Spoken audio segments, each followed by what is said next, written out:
ಓಂ ತತ್ಸತ್ಪರಬ್ರಹ್ಮಣೇ ನಮಃ. ಓಂ ಗುರುಭ್ಯೋ ನಮಃ. ಸರ್ವರಿಗೂ ಶರಣಾರ್ಥಿ. ತಾಯಿ ಆದಿಶಕ್ತಿ ಭವಾನಿ ತಮಗೂ ಹಾಗೂ ತಮ್ಮ ಕುಟುಂಬಕ್ಕೂ ಸಕಲ ಸಮೃದ್ಧಿ, ಶಾಂತಿ, ನೆಮ್ಮದಿ ಕೊಟ್ಟು ಕಾಪಾಡಲಿ ಅಂತ ಕೇಳಿಕೊಳ್ಳುತ್ತಾ, ಯಾರೆಲ್ಲ ನನ್ನ ಪೋಸ್ಟ್ಗಳನ್ನು ಲೈಕ್ ಮಾಡಿದ್ದೀರಿ, ಹಾಗೆ ಶೇರ್ ಮಾಡಿದ್ದೀರಿ, ನನ್ನ ಚಾನಲ್ಗೆ ಸಬ್ಸ್ಕ್ರೈಬ್ ಮಾಡಿದ್ದೀರಿ, ಅವರಿಗೆ ನಾನು ಧನ್ಯವಾದಗಳನ್ನು ಹೇಳುತ್ತೇನೆ. ಹಾಗೆ ಇಲ್ಲಿವರೆಗೂ ಯಾರು ಸಬ್ಸ್ಕ್ರೈಬ್ ಮಾಡಿಲ್ಲ ಅವರಿಗೆ ಸಬ್ಸ್ಕ್ರೈಬ್ ಮಾಡಿ ಅಂತ ಕೇಳ್ಕೊಳ್ತೇನೆ. ಇವತ್ತಿನ ರೀಡಿಂಗನ್ನು ನೋಡ್ಕೊಂಬರೋಣ. ಇವತ್ತು ಎರಡು ರೀತಿಯ ಎನರ್ಜಿ ಇಲ್ಲಿ ತೋರಿಸ್ತಾ ಇದೆ. ಮುಖ್ಯವಾಗಿ ಇವತ್ತಿನ ರೀಡಿಂಗಿನ ಉದ್ದೇಶ ಪಾಲಕರ ಮನಸ್ಥಿತಿ. ಈ ಎರಡು ರೀತಿಯ ಪಾಲಕರ ಮನಸ್ಥಿತಿಯನ್ನು ಇವತ್ತು ತೋರಿಸ್ತಾ ಇದೆ. ಇಲ್ಲಿ ಎರಡು ರೀತಿ ಪಾಲಕರ ಮನಸ್ಥಿತಿ ಭಾವ ಒಂದೇ ಆದರೂ ಅವರಲ್ಲಿರುವ ಪ್ರಶ್ನೆ ಒಂದೇ ಆದರೂ ಅವರಿಗೆ ಯೂನಿವರ್ಸ್ ಕೊಡ್ತಕ್ಕಂಥ ಉತ್ತರ ಮಾತ್ರ ಭಿನ್ನವಾಗಿರುವಂಥದ್ದು ಇದೆ. ಇಲ್ಲಿ ಇವತ್ತು ಹೇಳ್ತೀನಿ ಏನಂತಂದರೆ, ತಮ್ಮ ಮಕ್ಕಳು ಇತ್ತೀಚೆಗೆ ತಮ್ಮ ಮಾತನ್ನು ಕೇಳ್ತಾ ಇಲ್ಲ, ತಾವು ಏನು ಹೇಳಿದರೂ ಅದಕ್ಕೆ ವಿರುದ್ಧವಾಗಿ ನಡ್ಕೊಳ್ತಾ ಇದ್ದಾರೆ ಅನ್ನುವಂಥ ಒಂದು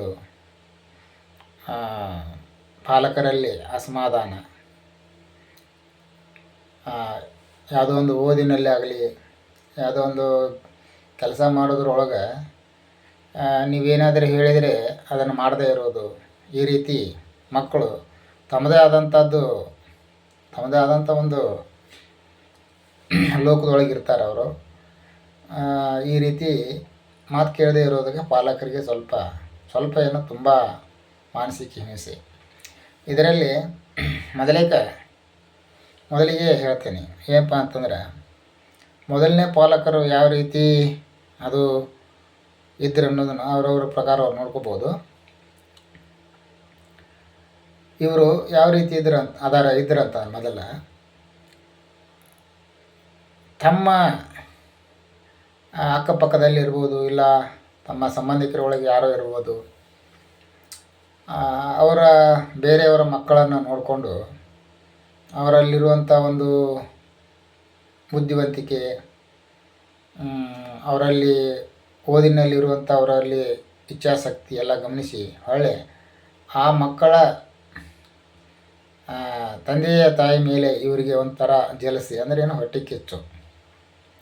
ಅದಕ್ಕೆ ಇವರು ಆ ಮಕ್ಕಳನ್ನ ಅವ್ರ ತಂದೆ ತಾಯಿ ಮೇಲೆ ಅವ್ರ ತಂದೆ ತಾಯಿ ಮಾತು ಕೇಳದಿರೋ ರೀತಿ ಇವರು ಮಾಡ್ಕೊಂಡು ಬಂದಿದ್ದರು.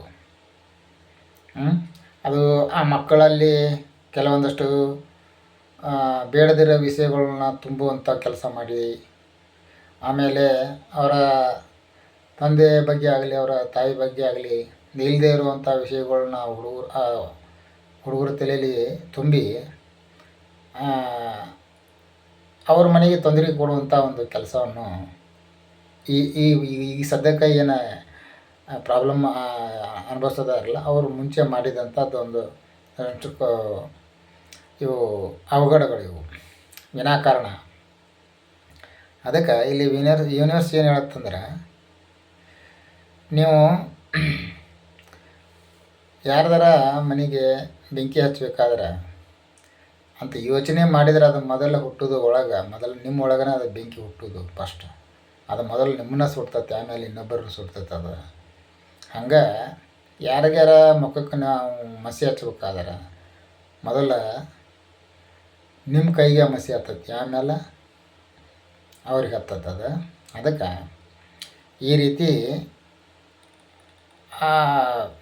ವಿನಾಕಾರಣ ಒಂದು ಮನೆತನಕ್ಕೆ ಅವರೇನು ಇವ್ರಿಗೆ ತೊಂದರೆ ಮಾಡಿದ್ದೇನಿಲ್ಲ, ಆದರೂ ಅವ್ರ ಮಕ್ಕಳು ಅವರು ಒಂದು ರೀತಿ ಸಮಾಜದೊಳಗೆ ಒಂದು ಒಳ್ಳೆಯ ರೀತಿ ಜೀವನ ಮಾಡ್ಕೊತ ಹೋಗೋದಕ್ಕೆ ಇವರಿಗೆ ಅದು ನೋಡಿಕೊಂಡು ಸಹಿಸ್ಕೊಳ್ಳೋಕ್ಕಾಗದೇ ಇರೋ ಕಾರಣಕ್ಕೆ ತೊಂದರೆ ಮಾಡಿದರು. ಅದು ಈಗ ಅವರಿಗೆ ರಿಟರ್ನ್ ಬಂದಿದೆ. ಅದಕ್ಕೀಗ ಅವರು ಒಳಗೊಳಗೆ ಕೊರಗ್ತಾ ಇದ್ದಾರೆ. ಅಂಥವ್ರಿಗೆ ಯೂನಿವರ್ಸ್ ಏನು ಹೇಳತ್ತಂದ್ರೆ ಇನ್ನೂ ಏನು ಟೈಮ್ ಮಿಕ್ಕಿಲ್ಲ. ನೀವು ಏನೇನು ತಪ್ಪನ್ನು ಮಾಡಿದ್ರಲ್ಲ ಅದನ್ನು ಮನಸ್ಪೂರ್ವಕವಾಗಿ ಒಪ್ಕೊಂಡು ಅದನ್ನು ಕ್ಷಮೆ ಯಾಚನೆ ಅವ್ರ ಹತ್ರ ಹೋಗಿ ನೀವು ಮಾಡದೇ ಇದ್ದರೂ ಪರವಾಗಿಲ್ಲ, ನಿಮ್ಮಷ್ಟಕ್ಕೆ ನೀವೇ. ಯಾಕಂದ್ರೆ ಪ್ರತಿಯೊಬ್ಬ ಮನುಷ್ಯನಲ್ಲೂ ಆತ್ಮ ಸ್ವರೂಪದಲ್ಲಿ ಪರಮಾತ್ಮ ಇರ್ತಾನೆ ಅಂತ ಹೇಳ್ತಾರೆ. ಆದರೆ ಅದು ಒಂದು ದುಷ್ಟ ಬುದ್ಧಿ, ಒಂದು ದುಷ್ಟ ವಿಚಾರಕ್ಕೆ ಅದು ಕಾಣದೇ ಇರೋ ರೀತಿ ಒಳಗೆ ಆಗಿಬಿಟ್ಟಿರ್ತೈತೆ ಅದು. ಅದಕ್ಕೆ ಈಗ ನೀವು ಶಾಂತವಾಗಿ ಕುಳಿತುಕೊಂಡು ನೀವೇನು ಮೊದಲೇನು ಈ ರೀತಿಯೆಲ್ಲ ತಪ್ಪೆಲ್ಲ ಮಾಡಿದ್ರಲ್ಲ, ಅಲ್ಲೇ ನಿಮ್ಮಷ್ಟಕ್ಕೆ ನೀವು ಅದನ್ನು ಪಶ್ಚಾತ್ತಾಪ ಮಾಡ್ಕೊಳ್ಳೋದ್ರ ಮುಖಾಂತರ ಅದನ್ನು ಕ್ಷಮೆ ಯಾಚನೆ ಮಾಡಿಕೊಂಡು ನೀವು ಮುಂದುವರೆದ್ರೆ ನಿಮ್ಮ ಮಕ್ಕಳು ಇವತ್ತೇನು ಯಾವ ಒಂದು ನಿಮ್ಗೆ ತೊಂದರೆಯನ್ನು ಕೊಡ್ತಿದ್ದಾರಲ್ಲ ಆ ತೊಂದರೆಯಿಂದ ನೀವು ಮುಕ್ತರಾಗ್ತೀರಿ.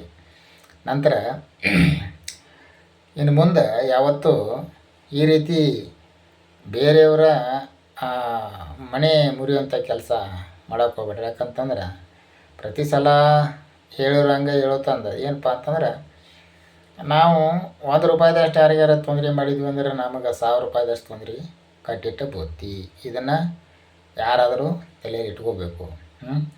ಬೇರೆಯವ್ರ ಕಣ್ಣೀರು ನೋಡಿ ನಮಗೆ ಸಂತೋಷ ಆಗಕತ್ತಂದ್ರೆ ನಾವು ಮನುಷ್ಯರ ರೂಪಿನ ಒಳಗೆ ರಾಕ್ಷಸರಿದ್ದಂಗೆ. ಮನುಷ್ಯರ ರೂಪಿನ ರಾಕ್ಷಸರಿದ್ದಂಗೆ. ಅದಕ್ಕೆ ಅದನ್ನು ಮಾಡಬಾರ್ದು. ಬೇರೆಯವ್ರಿಗೆ ನಾವು ಕಣ್ಣೀರು ತರಿಸಿದ್ರೆ ನಮಗೆ ಕಣ್ಣಾಗ ರಕ್ತ ಬರ್ತೈತಿ. ಇಷ್ಟು ಮಾತ್ರ ತಿಳ್ಕೊಬೇಕಂತ ಯೂನಿವರ್ಸ್ ಹೇಳ್ತಾ ಇದೆ. ಇದು ಒಂದಷ್ಟು ಮಂದಿ ಇದೆ. ಇನ್ನೊಂದು ಎನರ್ಜಿ ಏನೈತೆ ಅಂದರೆ, ಇವರು ಈ ಪಾಲಕರಿಂಥವ್ರು ಅಂದರೆ ಯಾವತ್ತೂ ಯಾರಿಗೂ ಏನನ್ನು ಕೇಳು ಬಯಸಿದವರಲ್ಲ. ಬೇರೆಯವ್ರ ಮಕ್ಕಳಿಗೆ ಒಳ್ಳೆಯದನ್ನು ಹೇಳಿದವರು. ಅವರೇನೋ ದಾರಿ ತಪ್ಪುವಂಥ ಕೆಲಸ ಮಾಡ್ತಾಯಿದ್ರು. ಅವರ ತಮ್ಮ ತಂದೆ ತಾಯಿಗಳಿಗೆ ಅವರು ಸರಿಯಾಗಿ ಮರ್ಯಾದೆ ಕೊಡೋಲ್ಲಂಥ ಮಕ್ಕಳಿದ್ದರೂ ಕೂಡ ಅದು ಈ ರೀತಿ ಮಾಡೋದು ತಪ್ಪು, ಈ ರೀತಿ ಮಾಡಬಾರ್ದು. ತಂದೆ ತಾಯಿ ಅಂದರೆ ದೇವರ ಸ್ವರೂಪ ಇದ್ದಂಗೆ, ಅವರೆಲ್ಲ ಆ ರೀತಿ ಮಾಡಬಾರ್ದು ಅಂತ ಹೇಳುವಂಥ ಪಾಲಕರು ಇವರು.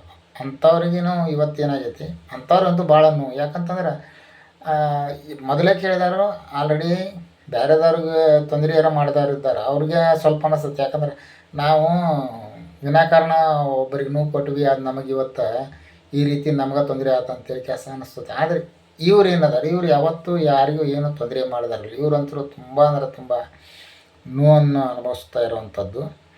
ಇದಕ್ಕದು ಅವ್ರದ್ದು ಒಂದು ಪ್ರಾರಬ್ಧ ಕರ್ಮ ಅಂತ ಹೇಳ್ಬೋದು. ಅದಕ್ಕೆ ಯೂನಿವರ್ಸ್ ಅವರಿಗೆ ಹೇಳ್ತಾ ಇದೆ, ಏನು ಭಯಪಡುವಂಥ ಅವಶ್ಯಕತೆ ಇಲ್ಲ.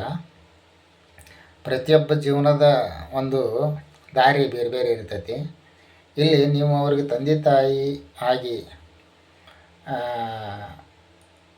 ಅವ್ರು ಒಳ್ಳೆಯದನ್ನು ಅವ್ರು ಕೆಟ್ಟದ್ದನ್ನು ಕೆಟ್ಟದ್ದು ಯಾವುದು ಒಳ್ಳೇದು ಯಾವುದನ್ನು ಹೇಳೋದನ್ನು ಅಷ್ಟು ನಿಮ್ಗೆ ಇರ್ತೈತೆ. ಬಿಟ್ಟರೆ ಅವ್ರೇನೋ ಒಂದು ತೊಂದರೆ ಮಾಡ್ಕೋತಾರಂತ ಅದ್ರ ಬಗ್ಗೆ ಕೊರಗುವಂಥ ಅವಶ್ಯಕತೆ ಇರೋದಿಲ್ಲ. ಯಾಕೆ ನೀವು ತಂದೆ ತಾಯಿಗೆ ನಿಮ್ಮದೇ ಆದಂಥ ಒಂದು ಚೌಕಟ್ಟು ಇರ್ತೈತೆ, ಅಷ್ಟು ಮಾತ್ರ ನೀವು ಮಾಡಬಲ್ರಿ. ಅದಕ್ಕಿಂತ ಹೆಚ್ಚು ನೀವು ಮಾಡೋಕ್ಕಾಗೋದಿಲ್ಲ. ಅದಕ್ಕೆ ಸ್ವಲ್ಪ ದಿನ ಭಗವಂತನ ಮೇಲೆ ಬಿಟ್ಬಿಡ್ರಿ ಅವ್ರನ್ನ ಏನು ಸರಿ ಮಾಡ್ಬೇಕಾಗಿತ್ತಲ್ಲ ಮಾಡ್ದಾನೆ ಯೂನಿವರ್ಸ್ ಹೇಳ್ತಾ ಇರೋದು. ಯಾಕಂದ್ರೆ ಮನೆಯಲ್ಲಿ ಇರುವಂಥ ಹಿರಿಯರ ಮಾತು ಕೇಳಿಲ್ಲ ಅಂದ್ರೆ ಸಮಯ ಅವ್ರನ್ನ ಸರಿ ಮಾಡೋಕೆ ನಿಂತು ಬಿಡ್ತೈತಿ. ಅವಾಗದು ಅವ್ರಿಗೆ ಸ್ವಲ್ಪ ತೊಂದರೆನೂ ಆಗ್ಬೋದು. ಅದೇನು ಯಾಕಂತಂದ್ರೆ ಹೇಳಿದಾರ ಮಾತು ಯಾರು ಕೇಳೋದಿಲ್ಲಲ್ಲ, ಅವರು ತೊಂದರೆಗೀಡಾಗೋದಂತರೂ ಗ್ಯಾರಂಟಿನೇ ಇದೆ. ಅದಕ್ಕೆ ನೀವು ಕೊರಗುವಂಥ ಅವಶ್ಯಕತೆ ಇಲ್ಲ. ಯಾಕೆ ಈ ರೀತಿ ಆಯ್ತು, ನಮ್ಮನ್ನು ನೋಡುತ್ತಾರೆ ಜನರ ಮುಂದೆ ನಮ್ಮದು ನೋಡಿ ಇವ್ರ ಮಕ್ಕಳು ಈ ರೀತಿ ಆದರು ಅಂತೇಳಿ ನಮ್ಮ ಮಾನಕ್ಕೆ ಧಕ್ಕೆ ಆಗತ್ತಂತ ನೀವು ಆ ರೀತಿ ವಿಚಾರ ಮಾಡ್ಕೋಬೇಡ್ರಿ. ಯಾಕಂತಂದ್ರೆ ಅದಕ್ಕೆ ನಿಮಗೆ ಸಂಬಂಧನೇ ಇಲ್ಲ ಅಂತ ಯೂನಿವರ್ಸ್ ಹೇಳ್ತಾ ಇದೆ. ಅವರು ಮಾಡಿದ ಕರ್ಮಕ್ಕನುಸಾರವಾಗಿ ಅವ್ರ ಫಲ ತೊಗೊಳ್ಳಬೇಕಾಗತ್ತೆ. ಅದು ಯಾರೋ ಆಗಲಿ. ಆದರೆ ಅದರಲ್ಲಿ ಅದನ್ನು ಆರೋಪ ನಿಮ್ಮ ಮ್ಯಾಲೆ ಮಾಡ್ಕೊಳಕ್ಕೆ ಹೋಗ್ಬೇಡ್ರಿ. ಆರೋಪ ನಿಮ್ಮ ಮ್ಯಾಲೆ ಮಾಡ್ಕೊಳಕ್ಕೆ ಹೋಗ್ಬೇಡ್ರಿ. ಅವ್ರ ಸಮಯದಿಂದ ಏನೋ ಕಲ್ಕೊಳ್ಬೇಕಾಗೈತಿ ಅವ್ರ ಮಕ್ಕಳು, ಅದಕ್ಕೆ ಅದನ್ನು ಕಲ್ಕೋತಾರೆ. ಹಾಗಂತ ಅವ್ರಿಗೂ ಏನು ತೊಂದರೆ ಆಗತ್ತಂತಲ್ಲ, ಕಠಿಣವಾಗಿ ಅವ್ರನ್ನ ದಂಡಿಸೋ ಕೆಲಸ ನಿಮ್ಮ ಕೈಯಿಂದ ಆಗ್ತಾಯಿಲ್ಲ. ಏನೋ ಅದು ನಿಮ್ಗೆ ಮಕ್ಕಳ ಮೇಲೆ ಮೋಹ ಇರ್ಬೋದು, ಪ್ರೇಮಂತರೂ ಇರಂಗಿಲ್ಲ. ಯಾಕಂದ್ರೆ ಪ್ರೇಮ ಇದ್ದಲ್ಲಿ ನೋವು ಇರುವುದಿಲ್ಲ. ಅದು ಎಲ್ಲಿ ಮೋಹ ಇರ್ತತಿ ಅಲ್ಲಿ ನೋವು ಇರ್ತತಿ, ಇದು ಹೇಳ್ತಾ ಇರುವಂಥದ್ದು. ಅದಕ್ಕೆ ಅಲ್ಲೇ ಅದನ್ನು ಯೂನಿವರ್ಸಕ್ಕೆ ಅದಕ್ಕೆ ಅದು ಏನೂ ಇರೋದಿಲ್ಲ. ಅಲ್ಲಿ ಯಾರು ಏನು ಮಾಡ್ತಾರೆ ಅದಕ್ಕೆ ಮುಖಾಮುಖಿ ನೋಡ್ದನ ಅದು ದಂಡಿಸ್ತೈತಿ. ಅದಕ್ಕೆ ನಿಮ್ದು ಯಾವುದೇ ರೀತಿಯಾದಂಥ ತಪ್ಪೇನಿಲ್ಲ, ಅದ್ರ ಬಗ್ಗೆ ಏನು ಚಿಂತೆ ಮಾಡಬೇಡ್ರಿ. ಮತ್ತು ನಿಮ್ಮ ಮಕ್ಕಳು ಇದೇ ರೀತಿನ ಮುಂದುವರಿತಾರೆ ಅನ್ನುವಂಥದ್ದನ್ನು ತಲೆಯಾಗಿ ಇಟ್ಕೊಂಡು ಕೊರಗುವಂಥ ಅವಶ್ಯಕತೆ ಇಲ್ಲ. ನೀವು ಸ್ವಲ್ಪ ದಿನ ಶಾಂತವಾಗಿರ್ರಿ, ಮಕ್ಕಳೆಲ್ಲ ಸರಿ ದಾರಿ ಬರ್ತಾರೆ. ಅವ್ರಿಗೆ ಗೊತ್ತಾಗತ್ತದ. ಮೊದಲ ನಮ್ಮ ತಂದೆ ತಾಯಿ ನಾವು ಅವ್ರು ಹೇಳಿದ ಮಾತು ನಾವು ಕೇಳಬೇಕಾಗಿತ್ತು. ಇವತ್ತು ಏನೋ ತೊಂದರೆ ಅನುಭವಿಸಕತ್ತೀವಪ್ಪ ಅಂತಂದ್ರೆ ಅದು ನಮ್ಮ ತಂದೆ ತಾಯಿ ಮಾತು ನಾವು ಕೇಳದೇ ಇರೋ ಕಾರಣಕ್ಕೆ ನಾವು ಇವತ್ತು ತೊಂದರೆ ಅನುಭವಿಸ್ತಾ ಇದ್ದೀವಿ ಅನ್ನೋದನ್ನು ಅವ್ರಿಗೆ ಹುಟ್ಟಿಸೋ ಕೆಲಸ ಯೂನಿವರ್ಸ್ ಮಾಡ್ತೈತಿ ಮುಂದಿನ ದಿನದೊಳಗೆ. ಅದಕ್ಕೆ ಯಾವುದೇ ರೀತಿ ಚಿಂತೆ ಮಾಡುವಂಥ ಅವಶ್ಯಕತೆ ಇಲ್ಲ. ಎರಡೂ ರೀತಿ ಪಾಲಕರಿಗೂ ಇವತ್ತು ಅವ್ರದ್ದೇ ಆದಂಥ ರೀತಿ ಒಳಗೆ ಇಲ್ಲಿ ಉತ್ತರ ಸಿಕ್ತು. ಅದಕ್ಕೆ ಅದ್ರ ಬಗ್ಗೆ ಏನು ಚಿಂತೆ ಮಾಡುವಂಥ ಅವಶ್ಯಕತೆ ಇಲ್ಲ. ಮಕ್ಕಳು ಎಲ್ಲರೂ ಸರಿಯಾಗ್ತಾರೆ. ಆದ್ರೆ ಒಂದನೇ ಸಲ ಏನು ಹೇಳಿದ್ನಲ್ಲ, ಅವರು ತಮ್ಮನ್ನು ತಾವು ಭಾಳ ಪರಿವರ್ತನೆ ಮಾಡ್ಕೋಬೇಕು. ಈ ರೀತಿ ಆದರೆ ಮುಂದಿನ ದಿನಗಳೊಳಗೆ ಅವ್ರಿಗೆ ಅದು ತೊಂದರೆ ಆಗತ್ತದ. ಅವ್ರಿಗೆ ಆಯ್ತು, ಅವ್ರ ಮಕ್ಕಳಿಗೆ ಆಯ್ತು, ಅವರ ಕುಟುಂಬಕ್ಕೆ ತೊಂದರೆ ಆಗತ್ತೆ. ಆ ರೀತಿ ತೊಂದರೆ ಮಾಡಬೇಡಿ. ನೀವು ಬೇರೆದವರಿಗೆ ಒಳ್ಳೆಯದನ್ನು ಹೇಳಕ್ಕೆ ನಿಮ್ಮ ಕೈಲಿಂದ ಆಗಲಿಲ್ಲ ಅಂದ್ರೂ ಕೂಡ ಯಾವತ್ತೂ ಇನ್ನೊಬ್ಬರಿಗೆ ಕೆಟ್ಟದ್ದನ್ನು ಹೇಳಬೇಡ್ರಿ.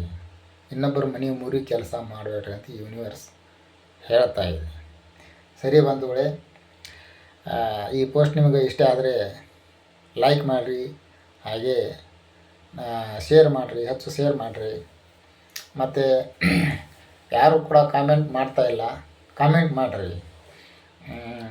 ಕೆಲವೊಂದಷ್ಟು ವಿಷಯಗಳ ಬಗ್ಗೆ ಏನಾದ್ರು ನಿಮಗೆ ಅದನ್ನು ಯಾವುದೋ ಸರಿ ತಪ್ಪು ಏನೋ ಇದ್ರೂ ಸಹಿತ ಕಾಮೆಂಟ್ ಮೂಲಕ ನನಗೆ ತಿಳಿಸ್ರಿ, ನನಗೂ ಅರ್ಥ ಆಗತ್ತೆ. ಮತ್ತು ಏನು ಅದನ್ನು ಯಾವ ರೀತಿ ಮುಂದುವರಿಬೇಕು ಅನ್ನೋದು ಇಲ್ಲಿ ಇರೋದಂತ ನಾನು ಹೇಳ್ತಾ ಇರ್ತೀನಿ. ಕೆಲವ್ರಿಗೆ ಏನಾದರೂ ಪ್ರಶ್ನೆ ಇದ್ದರೆ ಪ್ರಶ್ನೆ ಕಮೆಂಟ್ ಮೂಲಕ ನೀವು ಅದನ್ನು ನನಗೆ ಪ್ರಶ್ನೆ ಮಾಡಿರಿ. ಆಮೇಲೆ ಲೈಕ್ ಮಾಡಿರಿ, ಶೇರ್ ಮಾಡಿರಿ, ಸಬ್ಸ್ಕ್ರೈಬ್ ಮಾಡಿರಿ ಅಂತ ಕೇಳ್ಕೊಳ್ತಾ ಮತ್ತೊಂದು ರೀಡಿಂಗಿನ ಮೂಲಕ ನಾನು ನಾಳೆ ನಿಮ್ಮನ್ನು ಮತ್ತೆ ಭೇಟಿ ಆಗ್ತೀನಿ. ಅಲ್ಲಿವರೆಗೂ ಧನ್ಯವಾದಗಳು.